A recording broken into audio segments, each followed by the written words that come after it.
Buenas. Vamos a ver ahora cómo expandir el modelo de regresión logística para permitir tener múltiples variables de salida, es decir, para poder clasificar entre múltiples clases. Entonces, repasemos un poquito cuál era el modelo de regresión logística. En este caso tenía varias variables de entrada y una variable de salida que es siempre un valor 0 o 1, de manera tal de que hacemos una clasificación binaria. En este caso, tengo que clasificar si la persona va a aprobar o no, y 0 codificaría el hecho de que no apruebe y 1 el de que sí aprueba. Entonces nuestro modelo de regresión lineal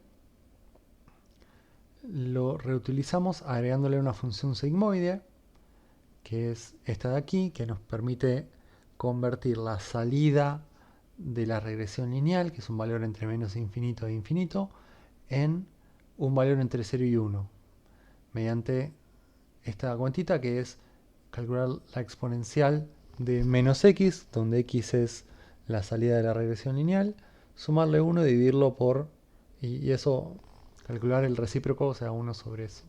Y de esta manera convertíamos algo que estaba de menos infinito a infinito a un valor entre 0 y 1.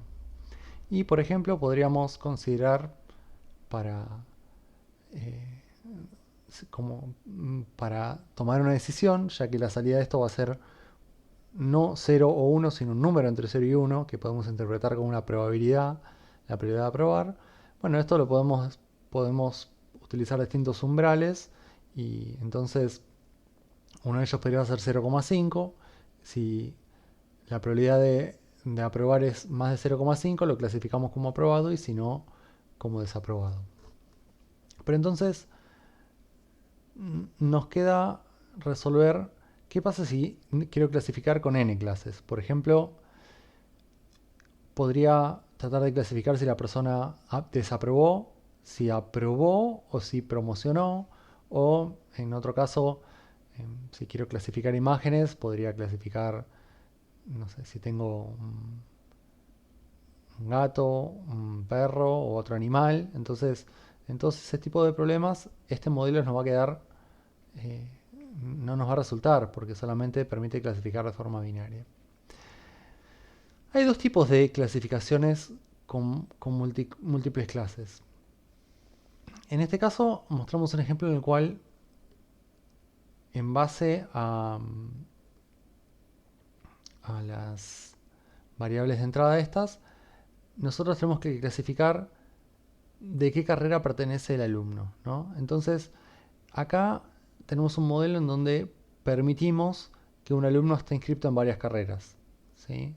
Entonces, podría pasar que, bueno, este alumno está inscrito en la segunda y la tercera, o en la primera y la segunda y la tercera, o solamente en la primera, o hasta podría no estar inscrito en ninguna. Por otro lado, puedo tener un problema en donde yo a los alumnos les asigno una sola carrera. Entonces, como verán acá, cada fila de este lado solamente tiene un 1, bien, entre las tres columnas. Y esto es lo que llamamos un problema típico de clasificación. Bien, entonces el problema anterior puede manejarse con tres modelos distintos, donde uno, para cada uno de estos modelos, entrena un modelo de regresión logística y clasifica de manera independiente por ahí. Pero este modelo no puede hacer eso, porque si acá hay un 1, acá no puede haberlo, y viceversa. Entonces, este es un problema de varias predicciones independientes, y este es un problema de clasificación, que es el que vamos a ver, el que vamos a profundizar en esta materia. Entonces, ¿cuál es la intuición de la regresión logística múltiple? Bueno, la idea va a ser tener un hiperplano por cada clase, de manera tal de que la distancia a los hiperplanos, con una función que va a ser parecida a la sigmoide, nos permita asignar a cada punto del espacio de entrada una clase. En este caso, esta va a ser la clase 0, la clase 1 y la clase 2. ¿Bien? Entonces, vemos acá que los hiperplanos no corresponden exactamente a las clases, pero si bien hay una relación, no, acá está el centro de los tres, porque lo que importa es la distancia de cada uno de estos ejemplos al hiperplano. Entonces, este es un ejemplo en 2 dimensiones, pero esto en n dimensiones va a ser igual y se va a cumplir lo mismo. Voy a tener un hiperplano por clase que intenta separar a las clases, a los ejemplos de las clases entre sí.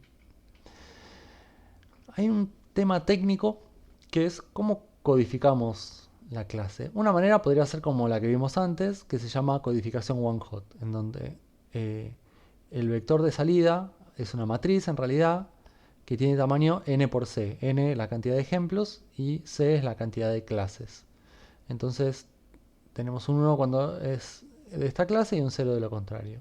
Y otra forma es con etiquetas. Entonces en ese caso tenemos un vector de salida de tamaño n y las etiquetas van a ser 0, 1, 2 o si tuviese más clases 3, 4, 5 y así sucesivamente. En particular, en la mayoría de los frameworks se puede utilizar de forma indistinta estas codificaciones. Algunos frameworks prefieren uno en vez de la otra, pero las codificaciones son equivalentes y puedo siempre intercambiar entre las dos. Generalmente para almacenar se utiliza esta porque es un poco más eficiente en términos de espacio. Imagínense si tenemos 100 clases, esta codificación one hot va a tener un 1 y un montón de ceros. Por ahí no es lo más eficiente en términos de espacio. Si tengo 100 clases y 1.000.000 de ejemplos, por ahí si es un conjunto de datos más chico, no importa, es lo mismo. Pero bueno, esta es un poco más flexible en el sentido de que a veces nos permite ver más fácil las cosas, así que vamos a usar la que nos convenga de acuerdo a lo que queramos ver, pero son básicamente equivalentes. Entonces, ¿cómo vamos a armar un modelo de clasificación múltiple? Bueno, vamos a utilizar un modelo de regresión lineal, igual que antes, pero ahora con varias salidas en lugar de una. Y en lugar de usar la función sigmoidea, vamos a aplicar una función que se llama la función softmax. Esta función softmax va a tener la tarea muy parecida a la sigmoidea de convertir este vector de puntajes que yo tengo acá en un vector de probabilidades. Entonces, este vector de probabilidades va a modelar la probabilidad de cada clase. Cada uno de estos elementos tiene que cumplir con los axiomas de la probabilidad porque esto es una distribución de probabilidades, es decir, todos tienen que ser mayores a 0, tienen que ser menores a 1 y su suma me tiene que dar 1. Entonces de esta manera puedo realizar clasificación con n clases y además puedo predecir la probabilidad de cada clase, ¿no? Porque a veces por ahí, en este caso está muy claro que es la clase 1, ¿sí? Que en este caso es LI, que le llamamos a la clase. Pero en otros casos podría ser que empaten 50 y 50 o 40 40 y el otro tenga un 20. Entonces también nos va a permitir hacer un análisis en ese sentido. Entonces, ¿cómo calculamos la función softmax? Bueno, en base a un vector que sale de la regresión lineal, lo que vamos a hacer primero es calcular la exponencial de cada uno de estos valores. O sea, vamos a hacer e a la cada uno de estos valores. Bien. Y el objetivo de hacer esto es que vamos a convertir a estos resultados en números positivos. Bien, porque si esto, aunque esto fuese un número negativo, la exponencial de lo que sea siempre me da un número positivo. Luego, acá tengo unos puntajes que ya en realidad me sirven porque ya en realidad me dicen cuál es el mayor. Pero si yo los quiero convertir a valores entre 0 y 1, lo que puedo hacer es calcular la suma de los tres valores, o sea, la suma de todos los valores que haya, para esta variable que vamos a llamar n, para esta variable que vamos a llamar n. Entonces en este caso la suma de los tres me dio 3055.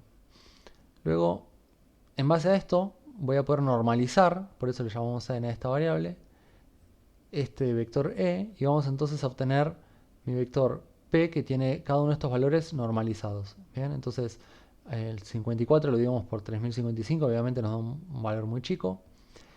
El 2980 también nos da un valor muy chico y nos da un valor grande, perdón, y el 20 nos da un valor muy chico.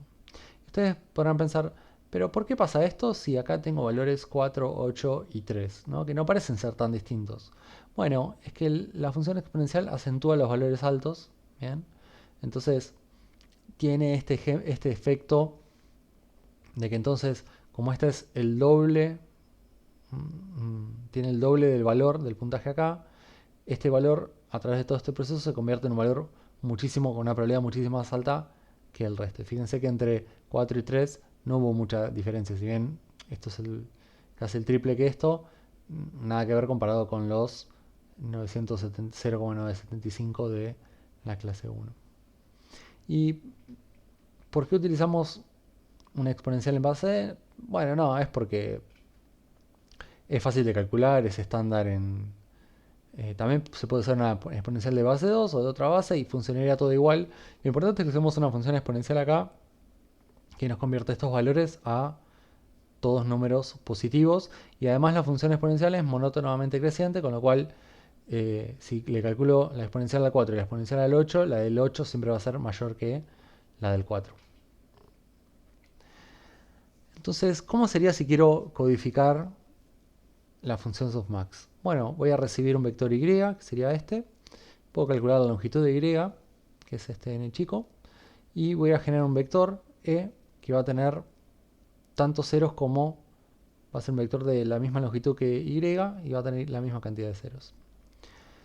Entonces, lo que voy a hacer es hacer un for por cada uno de los elementos de y voy a calcular e sub i, que sería la exponencial de este y sub i. Y si algunos por ahí ya saben un poquito más de NumPy y conocen las operaciones vectoriales, saben que en realidad esto lo podríamos haber hecho directamente con una línea, así poniendo e es igual a np.x de y sin los índices. Bien, ahora que tenemos los c, vamos a calcular n, que es el factor de normalización, que es simplemente hacer un for por cada uno de los elementos de nuevo de e y sumarlos. Que de nuevo, también hay una operación vectorial para hacer esto, simplemente poniendo e.sum. Y después vamos a calcular finalmente las probabilidades, que también va a ser un vector del mismo tamaño que e y que y. Y lo que vamos a hacer es cada elemento de p asignarlo a e sub i dividido n. Y vamos a devolver entonces a p. Como les decía acá, la versión vectorial es bastante más corta y si uno está acostumbrado también más clara. Bien, entonces como cambiamos la función de salida, también vamos a cambiar la función de error. Si bien el error cuadrático medio nos podría funcionar, no es tan bueno para este tipo de problemas en donde la salida está codificada como probabilidades. Entonces, en este caso, la función de error es la que vamos a llamar como entropía cruzada. Entropía cruzada en realidad mide diferencias entre distribuciones, es decir, va a medir la diferencia entre esta distribución que yo tengo acá y la que yo quiero, que sería, si la clase verdadera es 0, ¿no? Por ejemplo, yo querría que este sea con probabilidad 1, este con probabilidad 0 y este con probabilidad 0. Entonces, lo que vamos a hacer es, vamos a utilizar como error menos logaritmo de la probabilidad de la clase que debería ser verdadera, ¿sí? Entonces, en este caso, calculamos el menos logaritmo de, esto sería 0,018, que nos dio este valor. Entonces, este va a ser el error. Y ya acá podemos ver rápidamente de que si esta probabilidad fuese 1, el logaritmo de 1 es 0, y entonces el error sería 0. Es decir, si este vector p tiene un 1 en la clase verdadera y un 0 en el resto de los valores, el error es 0 como debe ser. Y si este valor no es 1, es un valor menor a 1, ya sea porque este es mayor a 0 o este es mayor a 0, recuerden que esto tiene que estar normalizado a 1, entonces la suma de estos siempre tiene que dar 1, así que si esto es menor que 1, estos tienen que ser mayor a 0 necesariamente. Entonces, a medida que voy bajando este valor, el menos logaritmo me va a ir penalizando. Pero vamos a entender ahora entonces, vamos a repasar un poquito de la función logaritmo para entender cómo funciona eso. Bueno, nos van a interesar las funciones logaritmo y menos logaritmo, que es la que estamos usando en realidad, pero solamente cuando x está entre 0 y 1. ¿Por qué? Porque estos son los valores de las probabilidades, sabemos que ya están normalizadas, entonces no necesitamos conocer su comportamiento después del 1 y antes del 0, de hecho ni siquiera está definido. Entonces, si x tiende a 1, el logaritmo vemos acá que tiende a 0, y entonces el menos logaritmo también tiende a 0. O sea que a medida que el logaritmo de la clase verdadera, a medida que la clase verdadera tenga su probabilidad más cercana a 1, su logaritmo va a ser cercano a 0, entonces el error no va a estar. Y a medida que x tiende a 0, sabemos que el logaritmo tiende a menos infinito, ¿no? Entonces, como nuestra función de error que vamos a querer que sea positiva y vamos a querer tener un error muy grande cuando, nuestro modelo comete, digamos, predice mal, o sea, le asignan una probabilidad mal, una probabilidad incorrecta, es decir, en este caso una probabilidad menor a 1 a la clase correcta. Entonces, en ese caso, nosotros queremos darle un valor alto, por eso vamos a usar el menos logaritmo o menos logaritmo natural para que en este caso tengamos un valor infinito, ¿sí? En el caso de que x tienda a 0. Entonces, básicamente el menos logaritmo de la probabilidad de la clase verdadera va a penalizar de forma infinita si la probabilidad de esta clase es 0 y no va a penalizarlo para nada si es 1 y bueno, entre medio tenemos esta curva. Obviamente, de nuevo, esta curva podría estar multiplicada, podría ser otra función, pero bueno, en este caso los exponenciales de la función softmax con el logaritmo de la función de error de entropía cruzada funcionan bien cancelándose y nos dan un modelo que tiene mucho sentido desde la parte matemática también. Y si quieren ver un poquito más, hay un tema que se llama modelos lineales generalizables y en realidad este es un caso particular de esto, todos los modelos son casos particulares de esto, entonces de esta idea de cancelar la función de predicción con la función de error. Pero bueno, más allá de eso, vemos entonces que esta función nos va a servir para penalizar a nuestro modelo. Vamos ahora con un ejemplo numérico. Vamos a tener aquí las tres variables y la carrera verdadera de estos dos ejemplos con las tres variables.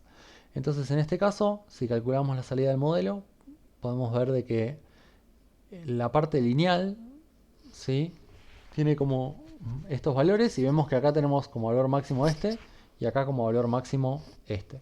Es decir, para este, la clase que va a predecir para este va a ser la clase 2 y para este va a ser la clase 0. O sea, en este va a estar prediciendo bien y en este va a estar prediciendo mal. Pero no solamente vamos a mirar eso, porque también lo que vamos a mirar son, para la función de error, no solamente si la etiqueta final va a estar bien o no, sino vamos a ver en realidad la probabilidad que tiene para cada clase. Entonces en este caso vemos que la probabilidad que tiene para la clase 0 es 0,001 cuando calculamos ya acá, calculando la función, esta sería la salida de la función softmax del modelo. Entonces es un valor muy bajo y por ende el error va a ser bastante grande. Y vemos que las otras clases tienen una probabilidad más alta. Entonces vamos a ignorar en realidad todos estos valores y nos vamos a enfocar en la probabilidad de la carrera que debió elegir, digamos. Queremos que esta probabilidad sea 1. Entonces el error va a penalizar esto y el menos logaritmo de esto va a ser 4,61, que es un número muy grande. Como verán, esto es un número muy cercano a 0, pero obviamente nunca vamos a tener un 0 y nunca vamos a llegar al infinito, ¿no? Siempre tenemos temas numéricos. En el caso igual de que esto sea un 0, generalmente en las implementaciones se tiene cuidado de no producir valores que el estándar IEEE 754 o el que corresponda para los números flotantes, digamos, tiene un error de hardware, ¿no?, de codificación. Pero bueno, igual vemos que es un valor bastante grande, 461. Y en este caso, en realidad, donde tenemos la probabilidad más alta es la de la clase correcta. Vemos que el error no es 0 porque igual seguimos penalizando el modelo porque queremos que estos 0,05 bajen en realidad y este 0,91 suba, pero el error es más chico y lo que estamos diciendo básicamente a esto, lo que estamos diciendo básicamente es que este error no importa mucho, ¿no? Y el descenso gradiente va a entender esto también porque la derivada de este error también va a ser menor y le va a dar, digamos, más bolilla a tratar de corregir el modelo para este ejemplo que para este de acá. Bien, entonces ese fue el error para estos dos ejemplos, podemos calcular el error para todos los ejemplos, y de nuevo, estos serían los E sub i, bien, y el error total, el error, va a ser el error promedio de todos estos, que en este caso me dio 1,41. Y en este caso, a diferencia del error cuadrático medio, este error es como más difícil de entender, ¿no? De la misma manera eh, que antes vimos también eh, que el error con la función sigmoidea de regresión logística simple también era más difícil de entender. Ahora estos valores ya como que están en una escala que por ahí es difícil de entender, pero bueno, si son mayores a cero, sabemos que son grandes y después dependerá del modelo y del problema que estemos resolviendo eh, la escala de este valor. Entonces, ¿cómo sería codificar la función de error? Bueno, en este caso vamos a tener para la función de error, vamos a recibir las probabilidades y la etiqueta. Fíjense que en este caso entonces estamos utilizando la codificación de la salida como etiquetas porque nos va a ser más fácil para la programación de esta función de error, pero también se podría usar con la otra. Entonces la entropía del ejemplo, que este sería el E sub i, es simplemente esta línea. Y la entropía promedio es lo mismo que siempre. Es las probabilidades de salida, los valores verdaderos de un ejemplo, ¿no? Acá estamos haciendo un for por los ejemplos. Y acá estoy calculando el error, el E sub i, digamos, el error de un ejemplo particular. Y luego devuelvo, perdón, esto sería es.min, que sería el error de promedio de todos los ejemplos estos. Bien, entonces llegamos a la parte en donde vemos cómo hacemos en Keras para utilizar regresión logística múltiple. Bien, vamos a cargar un dataset y en este caso no vamos a estar utilizando la codificación one-hot, es decir, vamos a utilizar la codificación de etiquetas. Por eso, en este caso, vamos a tener d sub in variables de entrada y que lo obtengo a través de x y y va a tener n sub i valores, o sea, y va a ser un vector, bien, con un valor por cada ejemplo, que va a ser la etiqueta de la clase. Y entonces la cantidad de clases va a ser y, el máximo valor de y más 1. ¿Por qué? Porque las etiquetas siempre van a estar codificadas desde 0 hasta clases menos 1. ¿Sí? Entonces por eso tenemos que sumarle 1 para tener acá la cantidad de clases. Entonces, por ejemplo, si hay 5 clases, va a haber etiquetas 0, 1, 2 y 3 y la cantidad de clases va a ser 5. Perdón, si hay 5 clases, 0, 1, 2, 3, 4. Entonces, por eso este y max va a ser 4 y más 1 va a ser 5. Acá, bueno, nos estamos fijando que siempre de nuevo tenemos que tener la misma cantidad de ejemplos eh, en ambos vectores, en el vector de entrada y en el vector de salida. Bueno, y luego importamos Keras, creamos un modelo secuencial con una capa densa, donde vamos a tener acá la cantidad de clases, ¿sí? Como variable, como cantidad de como dimensionalidad de salida, como la dimensión del vector de salida, que esto es lo que cambiaría respecto de la regresión logística simple, en donde yo tendría aquí el valor 1 porque siempre tengo dos clases, pero en realidad predigo solamente la de... O sea, solamente predigo, doy ahí la probabilidad y eso sé que si 0 es para la clase 0 y cercano a 1 para la clase 1. Acá de nuevo tengo DIN variables de entrada. Y acá se agrega esto que sería un cambio de la regresión logística simple, que ahora en vez de usar la sigmoidea vamos a usar la activación softmax. Y además cambia también la función de error y en este caso vamos a usar la entropía cruzada y aquí le llaman categórica y vamos a usar la versión sparse, que sería la versión rala o no densa. ¿Qué quiere decir esto de sparse? Simplemente quiere decir que la codificación de las salidas está por etiquetas. Bien, no, le estamos diciendo eso, porque hay otra versión con la codificación one hot. Bueno, utilizamos el mismo optimizador y acá elegimos entrenar con 100 épocas y un tamaño de lote de 32, pero eso lo podemos cambiar a gusto. Y acá cuando calculemos model.predict, la salida van a ser las probabilidades, esto acá sí van a ser las salidas, entonces las probabilidades, no, esto no me da la etiqueta directamente, sino que me da las probabilidades de cada clase. Y aquí vamos a ver el mismo ejemplo, pero ahora si nuestro dataset tiene una codificación UAJ en las salidas. Entonces en ese caso, acá para obtener la cantidad de clases podemos usar directamente y.shape, ¿sí? Entonces esto nos va a decir la cantidad de ejemplos que tiene este vector y la cantidad de dimensiones de columnas, que sería igual a la cantidad de clases. Entonces esta misma variable la usamos acá, seguimos usando la activación softmax, pero ahora la entropía cruzada vamos a usar la versión que no tiene el sparse acá a la izquierda, simplemente la entropía cruzada categórica. Esto de categórico viene por categorías varias como clases o categorías, sería lo mismo. Entonces es importante que si tienen esta codificación utilicen esta versión de la función de error. ¿Sí? Bien, ¿y cómo calculo el accuracy en este caso? Bueno, para calcular el accuracy voy a tener que obtener la predicción en términos de etiquetas. Entonces, en este caso tengo acá los valores esperados de las etiquetas, acá tengo las predicciones de mi modelo y voy a tener que convertir estas predicciones a etiquetas. ¿Cómo hago eso?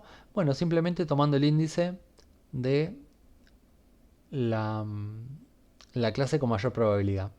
En este caso vemos que para el primer ejemplo la clase con mayor probabilidad es la 2, entonces IC, entonces acá la predicción va a ser 2. ¿Sí? Esto sería clase 0, 1 y 2. En este caso, de nuevo es la 2 y esta también, y acá la clase 1, ¿no? Y en este la clase... Bueno, acá elegimos la 0 porque estaba empatada, pero podría haber sido la 1 también. Acá también la clase 0, la clase 0 y la clase 0. ¿Bien? Entonces estas son las predicciones y de nuevo la accuracy lo vamos a calcular de forma similar que antes, solo que ahora tengo más etiquetas, entonces me fijo, ¿estos dos son iguales? No, son iguales, no, son iguales, no, son iguales, no, son iguales, sí, y no, no, y sí. Entonces, em, entonces esto va a ser un acierto solamente si la carrera verdadera es igual a la predicción en forma de etiqueta. Aquí para calcular la columna de esta predicción en base a estos valores podemos calcular lo que se llama el argmax, ¿sí? Que es el índice del valor máximo de cada fila. Entonces, esta es una función estándar tanto en NumPy como en otros frameworks y librerías que liden con vectores y tensores. Entonces, en este caso, que tengo 8 ejemplos y solamente 2 aciertos, el accuracy de nuevo va a ser acierto sobre n, o sea 2 sobre 8, que es 0,5, 0,25, en forma de porcentaje sería un 25% de aciertos. Y acá, como verán seguro, vemos que tenemos menos aciertos. Bueno, esto por un ejemplo hecho medio al azar, pero el hecho de que al azar tengamos menos aciertos que por ahí si tuviésemos solamente dos clases, ¿no? Si yo tengo solamente dos clases, es un 0 o un 1, ¿no? La probabilidad de acertar diciendo cualquier cosa es 50%. Aquí, que tengo ya tres clases, la probabilidad de acertar al azar, digamos, va a ser 0,33%. Y así sucesivamente, cuantos más clases tenga, más difícil va a ser que las predicciones al azar de mi modelo den un buen resultado. Por ende, la accuracy va a medida que tengo más clases, el accuracy de un valor de un modelo aleatorio que dice cualquier cosa va a ir decrementándose. Entonces, en resumen, la regresión logística múltiple me permite clasificar más de dos clases. ¿Sí? La idea es cambiamos la función sigmoidea por la función softmax, que también se aplica después de la regresión lineal como antes, y esto genera una distribución de probabilidades. Y la entropía cruzada es el error correspondiente a la softmax, que lo que hace es me penaliza que la probabilidad de la clase verdadera no sea 1. Y esto está bueno porque sigue teniendo una solución única, o sea, sigue siendo una función de error convexa, con lo cual la regresión lineal múltiple es bastante fácil de optimizar.